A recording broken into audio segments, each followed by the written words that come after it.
Tengok maknanya.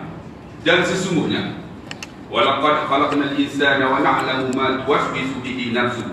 Dan sesungguhnya kami, yakni Allah, telah menciptakan manusia. Yang menciptakan manusia ialah Allah, bukan makhluk sesama makhluk. Dan mengetahui apa yang dibisikkan oleh hatinya. Allah yang menciptakan kita, Allah tahu apa yang ada dalam hati kita. Dan kami lebih dekat kepadanya. Dengan siapa? Kami tu maksudnya Allah. Lebih dekat dengannya. Dengannya tu apa? Kembali kepada manusia. Dari urat lehernya, dekat sungguh Allah. Iaitu ketika dua orang malaikat mencatat amal perbuatannya. Seorang duduk di sebelah kanan dan yang lain duduk di sebelah kiri. Dalam Quran disebut Raqibun Atid. Raqib dan Atid. Sebelah kanan dan sebelah kiri. Tidak suatu ucapan pun yang diucapkannya, melainkan ada di dekatnya malaikat pengawas yang selalu hadir. Kita ucap ke, terlintas dalam hati ke, semua malaikat tu catat. Dan datanglah sakaratul maut dengan sebenar-benarnya. Itulah yang kamu selalu lari daripadanya. Dan ditiupkan sangkakala. Itulah hari yang telaksananya ancaman. Dan datanglah tiap-tiap diri bersama dengan dia seorang malaikat pengiring dan seorang malaikat penyaksi. Sesungguhnya kami berada dalam keadaan lalai dari hal ini. Surah Qaf ayat 22 hingga 16. Tuan-tuan tengok dalam ayat ni. Tengok kalau tafsir dia kata apa? Allah jadikan manusia ni, Allah tahu apa yang ada dalam hati dia. Sebab tu dalam Quran kata apa? Yaumala yanfa'u malun wala banun illa man atallaha biqalbin salim. Satu hari ni tak berguna harta kita, anak pinak kita, kecuali hati yang sejahtera. Maksud dia sejahtera tu apa? Hati yang ikhlas. Sebab tu Allah tahu apa yang dalam hati kita. Kadang-kadang orang kata, Ustaz, betul ke hati ni ada? Hati tu ada kan? Hati tu ada. Tak betul ke yang kata hati tu? Bang, tuan-tuan tengok muka saya. Tuan-tuan dah bisik tak? Kuliah lagi kena balik awal. Betul tak? Ish, kalau lambat lagi, tu, dia main tu. Walaupun tuan-tuan tengok muka saya, tapi dia duk main. Ish, baita aku parking kunci, tak kunci dah. Tu dia main. Itu namanya hati. Beza hati dengan akal. Akal ni macam mana? Tengok. Saya tanya tuan-tuan. Siapakah Perdana Menteri Malaysia yang pertama? Tuan-tuan guna hati ke akal? Tuan-tuan akan gunakan akal. Perdana Menteri Malaysia yang pertama ialah Abdullah Khairi. Tidak, guna akal hati. Saya tanya, okey, siapakah Perdana Menteri Malaysia yang pertama? Tengku Abdul Rahman. Katalah ada seorang tu jawab, Tengku Abdul Rahman, Ustaz. Ada seorang tu bilik, hang jawab, aku pun boleh. Itu hati. Sebab hati ni tuan-tuan, maka dia disebut sebagai mutiara yang cukup hebat. Sebab itulah kalau tengok dalam hijrah dimulakan dengan hadis Ibnu Umar, innamal a'malu binniyat. Setiap mula perbuatan dengan niat. Sebab tu hati ni tuan-tuan, dia main untuk kita nak niat. Macam sembahyang, Allahu Akbar. Kita kena bezakan sahabat. Dengan akal, fikiran dengan niat. Kalau ada Allah sahaja aku sembahyang maghrib 3 rakaat mengikut imam kerana Allah Ta'ala, itu bukan niat. Itu ialah ingat.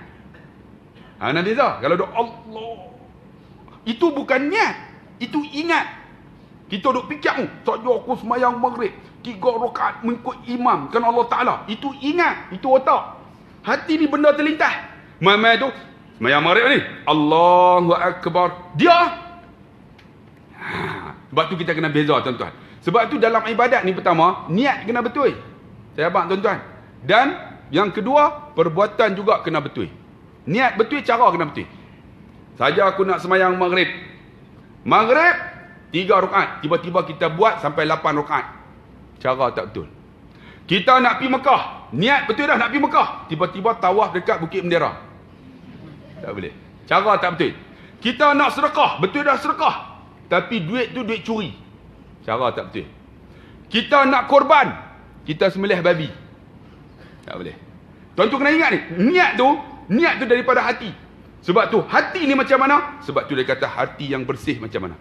Bila hati yang bersih tuan-tuan, yang kata yauma la yanfa'u malun wala banun illa man atallaha biqalbin salim. Hati yang sejahtera bersih tu macam mana?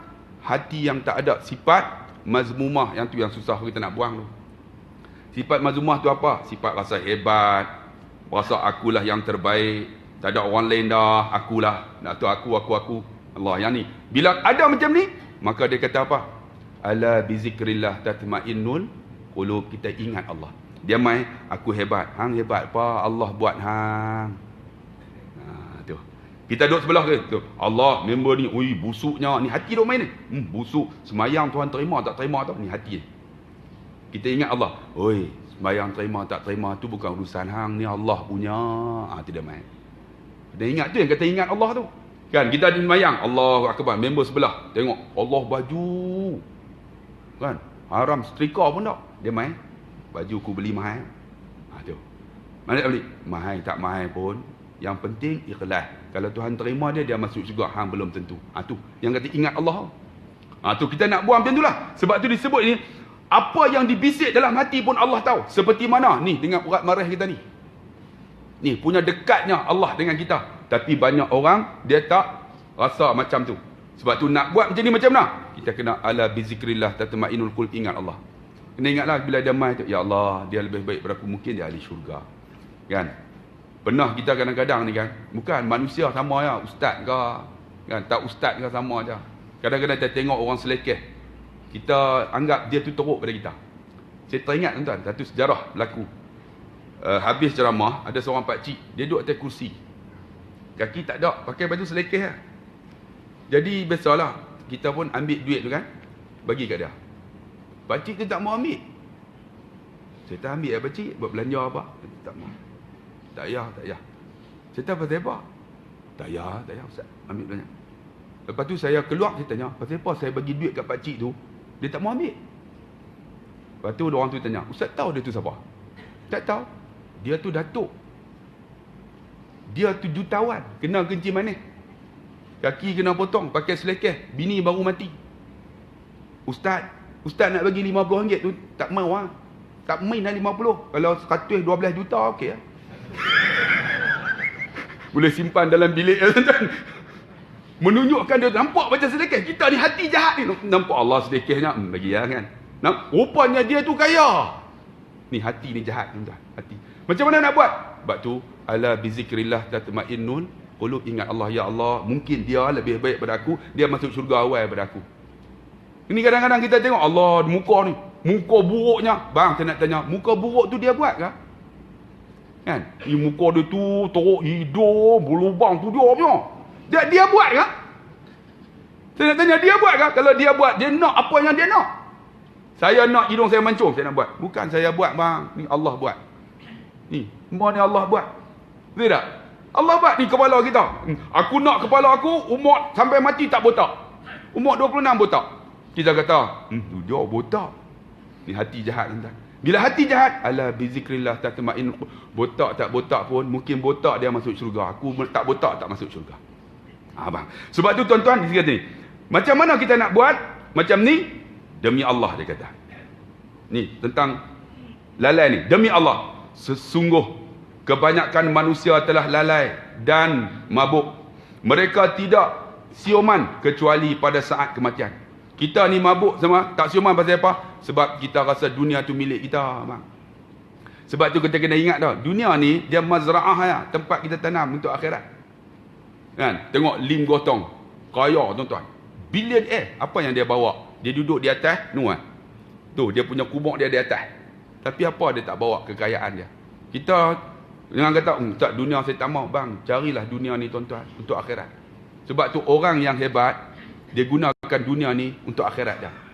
Orang kaya tuan-tuan, dia guna untuk akhirat. Tak ada duit banyak, tak ada masalah. Kan? Duit banyak, tak ada masalah. Kan? Isteri sampai 4, tak ada masalah. Kan? Anak ramai, tak ada masalah. Tapi apa? Isteri dia 4 ingat Allah. Lagi seronok. Ini kita, bini satu pun tak ingat Allah. Bini satu kita bangun subuh. Siapa bangun dulu? Makcik bangun dulu ke pakcik bangun dulu? Makcik? Tak dengar pun. Siapa bangun dulu? Makcik dulu, nampak? Itu isteri solehah. Isteri solehah ni tuan-tuan, bila dia cakap, dia bangun. Bang, bangun bang. Subuh dah masuk bang, bangun bang. Kalau abang duk selimut lagi, selimut abang tu macam kulit babi. Kita bangun tak? Bangun tak? Ni kita bangun dulu. Isteri tidur ni. Yang, bangun yang. Yang selimut lah. Selimut ni macam kulit babi. Dia tarik. Babi pun babi lah.